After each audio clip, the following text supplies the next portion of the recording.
ચાલો મિત્રો, પીએમટી નો 18મો પ્રશ્ન, ડિફિકલ્ટીમાં આવેલો પ્રશ્ન.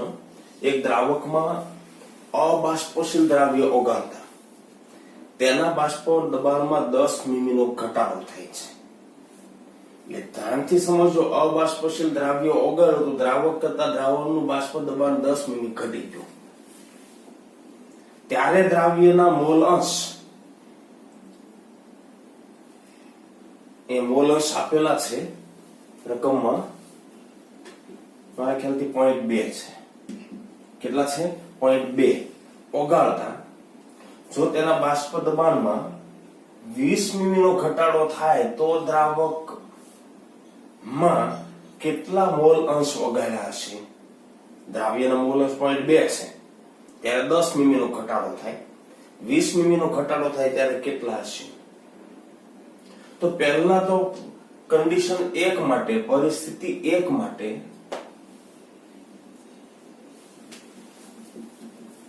P10 માઇનસ P1 બરાબર 10 ડાયરેક્ટ લઈ લઉં છું. ઘટાડો 10 છે. શુદ્ધ દ્રાવકના બાષ્પ દબાણ કરતા દ્રાવણનું બાષ્પ દબાણ 10 મીમી ઘટી જાય છે. બરાબર. આપણી પાસે સૂત્ર શું છે? તો કે P10 minus P1 upon P10 બરાબર x2. એ તો આપી દીધા. x2 તમને 0.2 દ્રાવ્યના મોલ અંશ. બરાબર. એ દ્રાવકના નહીં પણ કોના હોવા જોઈએ? દ્રાવ્ય. બરાબર. તો આ તો ખબર છે 10, x2 0.2, P1 0 મળે જાય આપણને. મળે જાય? અહીંયા કેટલા મૂકી દો? 10. આવું થાય તો આપણને શું મળશે? P10 બરાબર 10 ભાગ્યા 0.2 એટલે 100 ભાગ્યા 2. અને માટે મને ધ્યાન રાખજો, P10 ની વેલ્યુ કંઈક આવી મળશે. P10 50 મીમી. એ તો આપણે શોધવા હતા. શુદ્ધ દ્રાવકનું બાષ્પ દબાણ મળી ગયું. એક કામ કરીએ, પરિસ્થિતિ 2, કન્ડિશન 2. પ્રવાહી દ્રાવકમાં અબાષ્પશીલ દ્રાવ્ય ઓગાળ્યું છે. બાષ્પ દબાણનો ઘટાડો 20 એટલે P10 માઇનસ P1. P10 આપી દીધા છે. તો P10 માઇનસ P1 શું થવાનું? P10 માઇનસ P1 ના છેદમાં P10 x2. આ આપણે શોધવા છે. તો શું થવાનું? ધ્યાનથી સમજજો. ઘટાડો આપ્યો 20, આ આપ્યા 50 બરાબર x2. 2/5 એટલે કેટલા આવવાના? 0.4 મોલ અંશ. કેટલા આવવાના? 0.4 મોલ. કદાચ જવાબમાં ભૂલ છે, બી આપેલો જવાબ છે, એના બદલે એ આવવો જોઈએ. રકમ એક વખત હું જોઈ લઉં છું. પેલા 18મો પ્રશ્ન છે ને, 18મો પીએમટી નો, અને એની અંદર રકમમાં તમને આપ્યું છે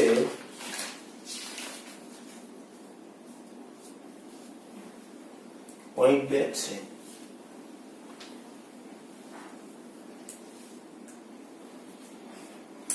વીસ મીમી નો તો 0.4 હશે. સોરી, 0.6 નહીં આવે જવાબમાં, કદાચ 0.6 આપ્યા છે. ઓકે, આગળ વધીએ. ચાલો, પીએમટી 26. એક દ્રાવણ M2 આણ્વીય દળ ધરાવે છે. એક અબાષ્પશીલ દ્રાવ્યમાં ઓગાળો તો આપેલમાંથી અભિસરણ દબાણ વાળા સૂત્રનો ઉપયોગ કરી આણ્વીય દળ શોધવા માટે સૂત્ર કયું સાચું?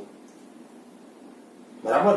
આપણી પાસે અભિસરણ દબાણનું સૂત્ર છે, એ કંઈક આવું છે. ધ્યાનથી સમજજો. પાઈ WRT ના છેદમાં MV. આને સૂત્ર કરતા બનાવો. અહીંયા W નો બદલે એ લોકોએ M2 લીધું છે, માસ. બરાબર. આપણે W2 લઈએ, એના બદલે એમણે M2 લીધું છે. આ M એટલે આણ્વીય દળ. આને સૂત્રનો કરતા બનાવો તો શું થાય? M WRT ના છેદમાં પાઈ V. આવું સૂત્ર હોવું જોઈએ. WRT ના છેદમાં પાઈ V. આ WRT V ના છેદમાં M. આ નહીં થાય. V નીચે આવવો જોઈએ.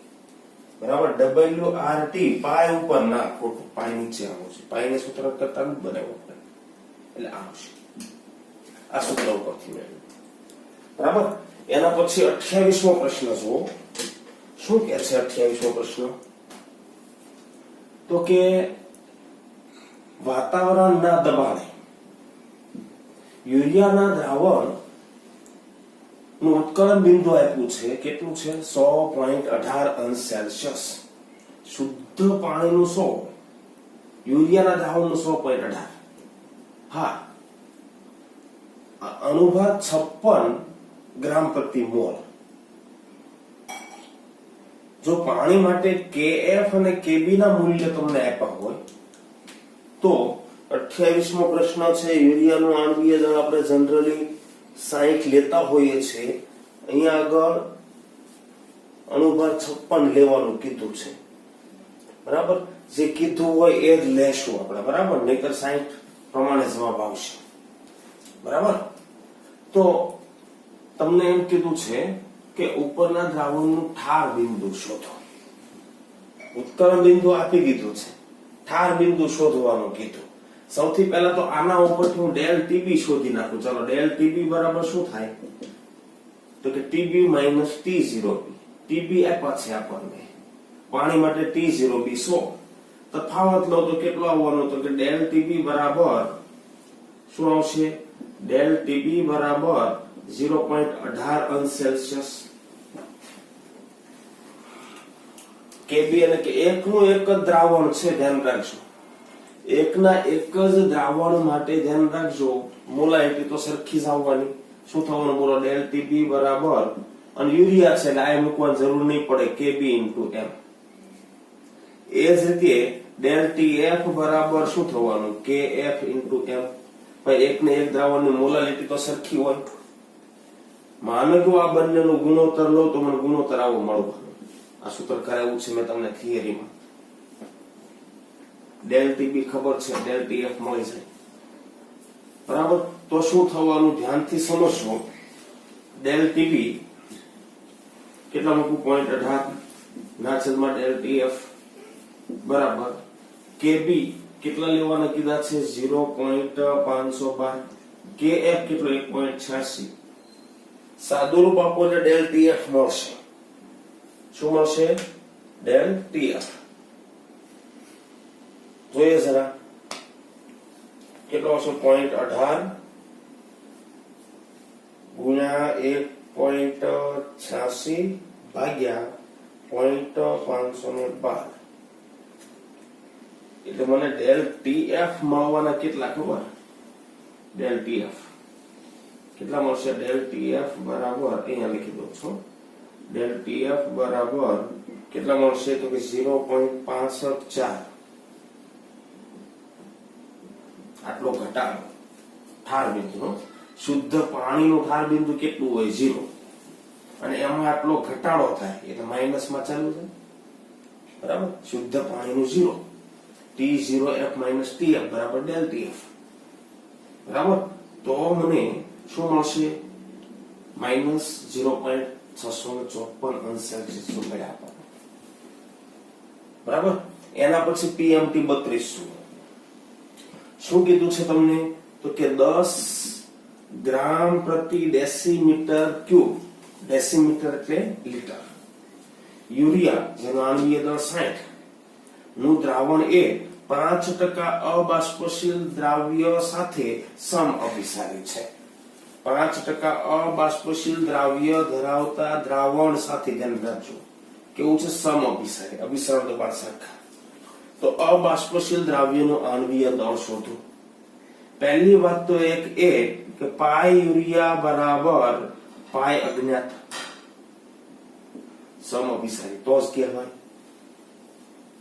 બરાબર પાય યુરિયા એટલે શું તો કે WRT upon mv pi is equal to WRT upon mv કોના માટે યુરિયા માટે આ કોના માટે છે યુરિયા બરાબર અહીંયા શું થવાનું W નહીં શું એ આપણે શું જોઈએ છે આ W અને m જોઈએ છે WRT upon mv કોના માટે અજ્ઞાત દ્રાવણ હવે એક જ કન્ડિશન છે એટલે તાપમાન અને આર તો સમાન હોવાના, મોલાર માસ બંનેના અલગ હોવાના, બરાબર. અને આ ગ્રામ પ્રતિ લીટર છે, ધ્યાન રાખજો, ડેસીમીટર ક્યુબમાં, અને આ ગ્રામ પ્રતિ 100 મિલી છે એટલે કદ અલગ હોવાના છે. મૂકીએ આપણે, ચાલો 10 ગ્રામ પ્રતિ ડેસીમીટર ક્યુબ એટલે 1 લીટર થયું, ધ્યાન રાખજો. વેલ્યુ જો હું એની મૂકું તો W બરાબર 10 ના છેદમાં યુરિયા છે આણવીય દળ 60 અને ડેસીમીટર એટલે 1 લીટર, આપણે લીટરમાં કદ લેવાનું છે અહીંયા, બરાબર.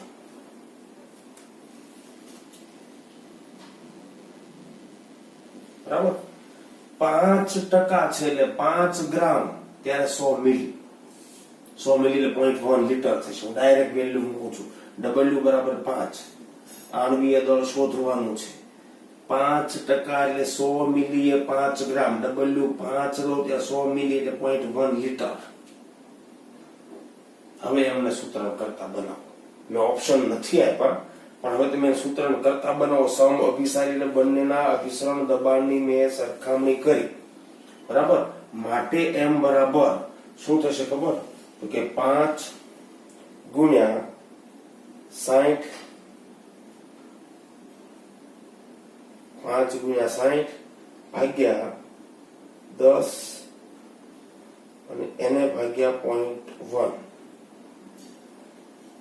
એટલે M બરાબર આવશે 32મો પ્રશ્ન છે ને 300 ગ્રામ પ્રતિ મોલ. કેટલા આવશે? 300 ગ્રામ પ્રતિ મોલ. બરાબર. એ અજ્ઞાત પદાર્થ છે, એનું આણવીય દળ 300 ગ્રામ પ્રતિ મોલ. ફરી એક વખત હું સમજાવી દઉં છું, બે દ્રાવણો છે, યુરિયાનું એક અજ્ઞાત પદાર્થનું, બેને સમઅભિસારી કીધા તો બેના પાઈને સરખાઈ ગયું, એમાં RT સમાન. 1 ડેસીમીટર કદ છે એટલે 1 લીટર અને 105 ગ્રામ એટલે 0.1 લીટર. એક જાણીતો પદાર્થ છે યુરિયાનો આણવીય દળ મૂકી દો, અજ્ઞાત પદાર્થનું મળી જાય. ક્લિયર આટલું? ઓકે, આગળના પ્રશ્ન. ચાલો વિદ્યાર્થી મિત્રો, PMT નીટ નો 53મો પ્રશ્ન ડિફિકલ્ટીમાં આવેલો છે. એની અંદર જુઓ, 6.5 ગ્રામ દ્રાવ્ય પદાર્થને 10 ગ્રામ પાણીમાં 100 અંશ સેલ્સિયસ તાપમાને ઓગાળતા તેનું બાષ્પ દબાણ 732 મીમી મળે છે. જો KB બરાબર 0.52 હોય તો દ્રાવણનું ઉત્કલન બિંદુ શોધો. શું શોધવું છે આપણે? દ્રાવણનું ઉત્કલન બિંદુ. બરાબર. પહેલી વાત તો એક એ 100 અંશ સેલ્સિયસ એટલે મિત્રો દ્રાવણ એ પણ દ્રાવકનું ઉત્કલન બિંદુ થઈ ગયું, બરાબર. અને દ્રાવણનું બાષ્પ દબાણ આટલું છે. ક્લિયર? અને પદાર્થ આપણને ખબર નથી પાછો કયો છે, એટલે એનો આણવીય દળ તો હોય નહીં આપણી પાસે, બરાબર. તો પહેલી વાત તો એક એ કે 100 અંશ સેલ્સિયસ તાપમાને P10 is equal to 760 મિલી. પાણીનું ઉત્કલન બિંદુ છે, ધ્યાન રાખજો. બોઇલિંગ પોઈન્ટ પર કોઈ પણ પ્રવાહીનું બાષ્પ દબાણ એક વાતાવરણ જેટલું થાય. યાદ કરો નવી ડેફિનેશન. P10 બરાબર 760. P1 તમને આપી દીધા છે, જો હે ને, અને P1 બરાબર 732 ml. હવે આના ઉપરથી આપણને દ્રાવ્યનું આણવીય દળ મળી જાય. શું મળી જાય? દ્રાવ્યનું આણવીય દળ. બરાબર. કેમ કે આપણી પાસે સૂત્ર શું છે? આ દાખલો જરાક હું આ બાજુ ગણી લઉં છું, બરાબર. આપણી પાસે સૂત્ર શું છે? બરાબર. આ દાખલો કન્ટિન્યુ અહીંયા રાખું છું આ રીતે. શું છે સૂત્ર? તો કે P10 P1 ના છેદમાં P10 is equal to W2 into M1 ના છેદમાં M2 ગુણ્યા W1. બાકી બધી વેલ્યુ ખબર છે, આ નથી ખબર. બરાબર. P10 માઇનસ P1 એટલે 760 માંથી 332 બાદ કરો એટલે આવશે 28, હે ને? હા, ના છેદમાં 732. બરાબર. તો એ દાખલો આગળ જો હું દર્શાવું તો શું થવાનું? તો કે 28 ના છેદમાં 732, P1 0 છે, સોરી 760 બરાબર. W2 6.5 ગ્રામ દ્રાવ્ય ગુણ્યા M1 પાણી છે 18 અણ્વીય તળેલું, M2 શોધવા છે ગુણ્યા W1 10 ગ્રામ પાણી છે. બરાબર. હવે જો આપણે આનું સાદુરૂપ આપીએ તો M2 બરાબર શું થવાનું? તો કે 6.5 ગુણ્યા 18 ભાગ્યા 28, અને 6.5 ગુણ્યા 18 ભાગ્યા 28 ભાગ્યા 10 ગુણ્યા 760 એટલે 317.57 આવશે. બરાબર. M2 બરાબર કેટલા મળશે મને? માટે M2 બરાબર 317.57 ગ્રામ પ્રતિ મોલ. બરાબર. M2 મને મળી ગયા. હવે Kb ખબર છે, M2 ખબર છે, W1 ખબર, W2 ખબર, del Tb મળી જાય કે નહીં? તો ગણીએ del Tb. ચાલો અહીંયાથી હું ગણવાનું ચાલુ કરું છું. del Tb બરાબર શું થશે? del Tb બરાબર Kb ગુણ્યા 1000 ગુણ્યા W2 ના છેદમાં M2 ગુણ્યા W1. બરાબર. અજ્ઞાત દ્રાવ્ય છે, વિયોજન કે એવું કઈ લેવાનું નથી. તો શું થવાનું બોલો? માટે Kb બરાબર del Tb, del Tb બરાબર આ એમાં del Tb એટલે Tb minus T0b, Tb minus T0b એટલે 100 સેલ્સિયસ હોય પાણી માટે શુદ્ધ દ્રાવક. બરાબર. Kb કેટલા? તો કે 0.52 ગુણ્યા 1000. W2 કેટલા લો? તો કે 6.5 ના છેદમાં બે વચ્ચે સંબંધ લઈ આપો, બે સંખ્યાત્મક ગુણધર્મો વચ્ચે સંબંધ વાળું સૂત્ર કરાવ્યું ને એ પણ કરી શકો. M2 કેટલા મૂકવું? 317.57 317.6 ગુણ્યા W1 કેટલા? 10. બરાબર. આ વેલ્યુ મળશે વત્તા 100 કરી દેવાના એટલે શું આવશે? તો કે 0.52 ગુણ્યા 1000 ગુણ્યા 6.5 અને એને ભાગ્યા 317.6 બરાબર, અને એને ભાગ્યા 10 એટલે કેટલા આવશે? 1.06 આવશે. કેટલા આવશે? 1.06.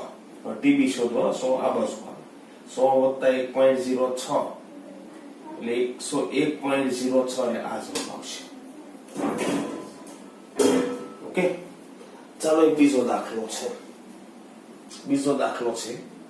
એક નિર્બળ એસિડ HX ના 0.2 મોલર જલીય દ્રાવણનો આયનીકરણ અંશ આપ્યો છે આલ્ફા, વિયોજન અંશ પણ કહેવાય. પાણી માટે KF મને આપ્યો છે કેટલો? 1.85. તો આ દ્રાવણનું ઠાર બિંદુ શોધો. ઠાર બિંદુ માટે મારે સૂત્ર શું મૂકવાનું? ધ્યાનથી સમજજો. del TF is equal to I into KF into M. Molality આપી દીધી, KF આપી દીધો, બાકી એક રહેતું હોય તો કોણ? I. એસિડ મારી પાસે HX છે, ધ્યાનથી સમજજો. એનું વિયોજન કરાવું છું. HX વિયોજન થયું મળે H પ્લસ ને વત્તા X માઇનસ. બે આયનો છૂટા પડે, n બરાબર 2. શરૂઆતના મોલ આના 1 મોલ હોય તો આ 0 મોલ 0 મોલ. ગણતરી ન કરે ડાયરેક્ટ પેલું સૂત્ર વાપરી શકીએ. વિયોજનના અંતે 1 minus alpha, alpha mall, alpha mall. બરાબર. આય શોધવો છે. આય એટલે તો કે વિયોજનના અંતે સંખ્યા કણોના કુલ મોલ ના છેદમાં વિયોજન પહેલા. બરાબર. વિયોજનના અંતે કેટલા થાય તો કે 1 માઇનસ આલ્ફા વત્તા આલ્ફા વત્તા આલ્ફા. પહેલા કેટલા થાય? 1 થાય. તો શું થવાનું? 1 આ તો થઈ ગયું. 1 પ્લસ આલ્ફા બરાબર આઈ. 1 પ્લસ આલ્ફા બરાબર આઈ. તો આઈ બરાબર શું થવાનું બોલો? 1 પ્લસ આલ્ફા એક દીધો 0.3. તો આઈ બરાબર 1 પ્લસ આલ્ફા બરાબર આઈ. બરાબર ને? માટે આઈ બરાબર થવાના 1.3. બસ આનો આપણો ઉપયોગ કરવાનો છે. તો શું થશે? del TF બરાબર I into KF into M. I કેટલા? 1.3. KF કેટલા? 1.85. મોલારિટી કેટલી? 0.2. બરાબર. એટલે સાદું રૂપ જો આપણે આપીએ તો કેટલા આવશે? તો કે 1.3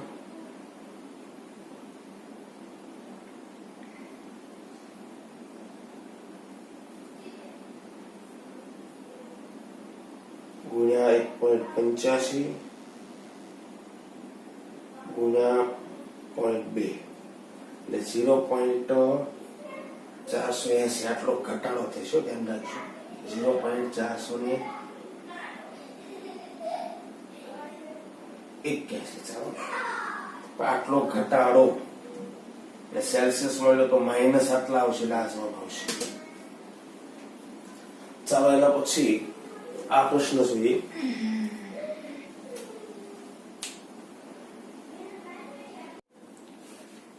ચાલો વિદ્યાર્થી મિત્રો, AIEEE સેક્શન નો 10મો પ્રશ્ન. 6.02 ગુણ્યા 10⁻20 યુરિયાના અણુ દ્રાવણમાં હાજર છે. તો આ 100 મિલી દ્રાવણની સાંદ્રતા કેટલી? સૌથી પહેલા તો યુરિયાના અણુઓ છે એના ઉપરથી મોલ મારે કાઢવા હોય તો n યુરિયા બરાબર યુરિયાના અણુઓની સંખ્યા 6.02 ગુણ્યા 10⁻20 ના છેદમાં એવોગાડ્રો આંક 6.02 ગુણ્યા 10⁻23 એટલે 10⁻³ આવશે મોલ. મારા મોલ નહીં જોઈએ, મોલારિટી જોઈએ. મિત્રો 100 મિલી કદ પણ લીટરમાં મારે જોઈએ મોલ પ્રતિ લીટર. એટલે આ કેટલું થવાનું? 0.1 લીટર કદ. કેટલું કદ થવાનું? 0.1 લીટર. હવે જો મારે મોલારિટી શોધવી તો મોલારિટી બરાબર number of mole by volume in litre. Number of mole છે 10⁻³ ના છેદમાં 0.1 એટલે ઉપર -3 નીચે -1 10⁻²આવે એટલે 0.01 મોલર આવે. આ જવાબ સાચો. 0.01 મોલર. ઓકે. બીજો એક પ્રશ્ન છે જુઓ. AIEEE સેક્શન નો 12મો પ્રશ્ન. Na2SO4 નો વિયોજન અંશ આલ્ફા હોય. શું હોય? આલ્ફા હોય. તો Na2SO4 નો વોન્ટ ઓફ અવયવ I જણાવો. પણ મિત્રો તમને જે PDF આપી છે એની રકમમાં અહીંયા સુધારો કરવો પડશે. બરાબર? સુધારી લેજો સર. કેમ કે તમને વિકલ્પો આપ્યા છે, આણ્વીય દળ શોધવાના નથી આપ્યા. રકમમાં તમને કહેવામાં આવ્યું છે વિયોજન અંશ આલ્ફા હોય તો Na2SO4 નો અણુભાર શોધો. પણ અણુભાર રિલેટેડ કોઈ સૂત્ર અહીંયા વિકલ્પ આપ્યા નથી. પહેલી એક વાત તો એ કે Na2SO4 નું વિયોજન થાય તો શું થવાનું? તો કે 2 મોલ મને Na પ્લસ મળે અને 1 મોલ શું મળે? SO4 -2. માટે હું સીધું કહી શકું n બરાબર 3. વિયોજન થતું હોય ત્યારે આલ્ફા અને I વચ્ચેનો સંબંધ તમને શીખવો છે. વોન્ટ ઓફ અવયવ I શોધવો છે. વિયોજન થતું હોય ત્યારે ધ્યાન રાખજો વિયોજન અંશ આલ્ફા. હું ડાયરેક્ટ સૂત્ર કરાવું છું. બરાબર I -1 ના છેદમાં n -1 જે આપણે થિયરીમાં કર્યું છે. આલ્ફા નહીં પણ આપણે આઈ શોધવો છે. n બરાબર 3 મૂકી દીધો. આલ્ફા બરાબર i માઇનસ 1 ના છેદમાં 3 માઇનસ 1 2 સામે છે 2 આલ્ફા બરાબર. i શોધવો છે, 1 સામે જવા દો માટે i ઇઝ ઇક્વલ ટુ શું આવવાનું 1 પ્લસ 2 આલ્ફા. તો i ની વેલ્યુ 1 પ્લસ 2 આલ્ફા વિકલ્પ આવશે બરાબર. આલ્ફા ખબર હોય પદાર્થના નામ ઉપરથી n મળી જાય. ઓકે, એના પછી જુઓ ચાલો AIEEE સેક્શન નો 22મો પ્રશ્ન. શું કીધું છે? નોર્મલ હેપ્ટેન અને ઇથેનોલ ના મિશ્રણથી દ્વિઅંગી દ્રાવણ બનાવવામાં આવે છે. તો દ્રાવણના સ્વભાવને અનુલક્ષીને નીચેનામાંથી કયું વિધાન સાચું?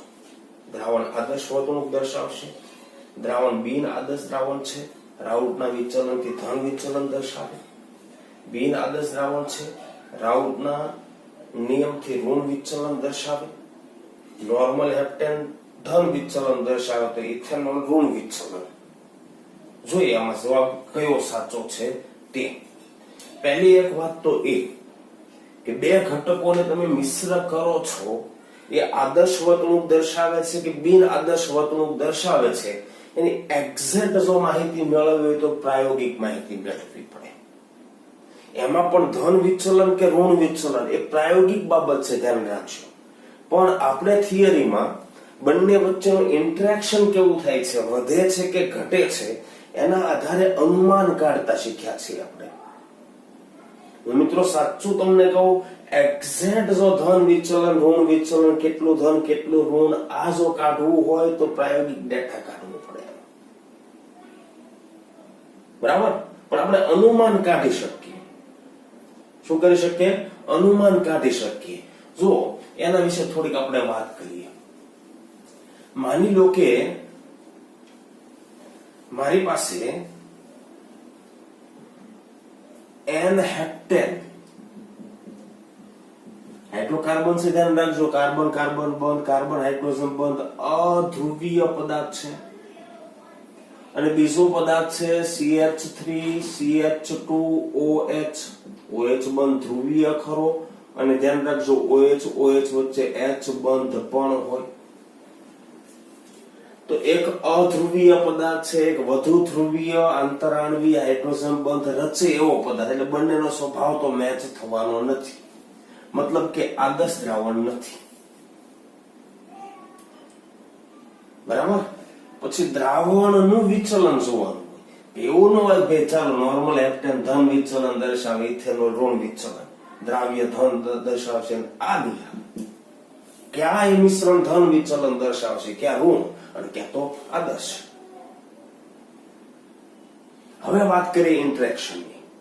ઇથેનોલ ઇથેનોલ અણુઓ વચ્ચે હાઇડ્રોજન બંધ છે એટલે આંતર આકર્ષણ વધુ. ધ્યાનથી સમજજો. પણ એમાં n હેપ્ટેન નાખ્યો, અધ્રુવીય છે. પેલા આંતર આકર્ષણ બળ પ્રબળ હતું. હવે જો એની અંદર n હેપ્ટેન જો ઉમેરું તો શું થવાનું? તો કે ઇથેનોલના અણુઓની આસપાસ હેપ્ટેનના અણુ, માનો કે ઇથેનોલનો અણુ છે તો એની આસપાસ હેપ્ટેનના અણુઓ જોડાવા મળે.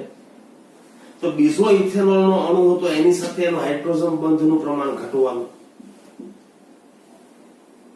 શું થવાનું? હાઇડ્રોજન બંધનું પ્રમાણ ઘટવાનું. મતલબ બંનેને મિક્સ કરવાથી તો આંતરાણવીય હાઇડ્રોજન બંધનું પ્રમાણ ઘટે, આંતર આકર્ષણ ઘટે ઓલ ઓવર. શું થવાનું? મિશ્ર કરતા આંતર આકર્ષણ ઘટે. મિત્રો આંતર આકર્ષણ ઘટે તો બાષ્પ દબાણ વધે. રાઉટના નિયમ પ્રમાણે મળવું જોઈએ એની કરતા વધારે તો ધન વિચલન. આદર્શ દ્રાવણ તો છે નહીં, આંતર આકર્ષણ સરખા નથી, માટે મારા ખ્યાલથી જવાબ બી આવશે. શું આવશે? બી આવશે. ઓકે, એના પછીનો એક પ્રશ્ન જુઓ, શું કીધું છે એની અંદર એ જુઓ. તો કે 5% કેન સુગર એટલે સુક્રોઝ, ખાંડ, નું દ્રાવણ એ 1% અજ્ઞાત દ્રાવણ સાથે આઇસોટોનિક એટલે સમઅભિસારી. તો અજ્ઞાત દ્રાવણનો અણુભાર શોધો. બે દ્રાવણો છે આપણી પાસે, એક કેન સુગર છે અને બીજું અજ્ઞાત દ્રાવણ છે. તેના માટે શું થવાનું બોલો? પાઈ ખાંડ, હું ખાંડ લખું છું, બરાબર, પાઈ અજ્ઞાત, બરાબર. અને બંને માટે ધ્યાન રાખશું, સૂત્ર હું મૂકી દઉં તો કે WRT/mv, બરાબર. આ ખાંડ માટે અહીંયા પણ શું થવાનું? WRT ના છેદમાં mv. કોના માટે? અજ્ઞાત દ્રાવણ માટે. કોના માટે? અજ્ઞાત દ્રાવણ માટે, ખાંડ માટે. પહેલી વાત તો એક જ તાપમાને છે, તાપમાન સરખા, આર સરખા, બરાબર. હા, કેન સુગર નું આણ્વીય દળ ખાંડનું 342, C12H22O11 ગણી શકો છો તમે. વોલ્યુમ 5% એટલે 100 મિલી, 1% એટલે 100 મિલી. 100 મિલી દ્રાવણમાં 5 ગ્રામ, 100 મિલી દ્રાવણમાં, એટલે વોલ્યુમ બંનેમાં કેટલું થવાનું? 0.1 લીટર. 100 મિલી બરાબર 0.1 લીટર. આ બંને કેન્સલ. તો વધ્યું શું? W/m, બરાબર. W ખાંડ ના છેદમાં m ખાંડ, બરાબર. W અજ્ઞાત ના છેદમાં m અજ્ઞાત. કદ બંનેના સરખા લઈ લીધા. ધ્યાનથી સમજો. 100 મિલી એ 5 ગ્રામ, 100 મિલી એ 1 ગ્રામ. ખાંડનું વજન 5 ના છેદમાં 342, બરાબર. અજ્ઞાત પદાર્થનું 1 ગ્રામ ના છેદમાં આણ્વીય દળ. હવે એમને સૂત્રનું કરતા બનાવી શકીએ. શું થાય? 342/5. શું થાય? 342.5, સોરી, 342/5 હશે. એટલે m બરાબર આવવાના 68.4 ગ્રામ પ્રતિ મોલ. મિત્રો, એ અજ્ઞાત પદાર્થનું આણ્વીય દળ મળશે 68.4 ગ્રામ પ્રતિ મોલ. ક્લિયર? સમઅભિસારી દ્રાવણો હોય એના માટે બેના અભિસરણ દબાણ સરખાવી તો જે વસ્તુઓ સમાન છે એ કેન્સલ થઈ જાય. તાપમાન, આર, કદ સમાન છે, ટકાવારી લીધી એટલે, બરાબર. બેનો મોલ જથ્થો સરખો છે, બેના W/m સરખા છે. ક્લિયર? એકનું એક દ્રાવણ આપવું, તાપમાન વધારે તો અભિસરણ દબાણ વધશે પીના સમપ્રમાણમાં, તો બાકીના ભાગ સમાન છે. WRMV એ કેન્સલ થઈ જાય. તો શું થવાનું? π1/π2 = T1/T2. ક્લિયર? તો આ રીતે થોડોક તમારે મેથેમેટિકલ યુઝ કરીને પ્રશ્નો ઓછા સમયમાં કેમ સોલ્વ કરાય એ શીખવું પડશે. હજી પણ ઘણા પ્રશ્નો બાકી છે, એ આગળ જોઈશું આપણે.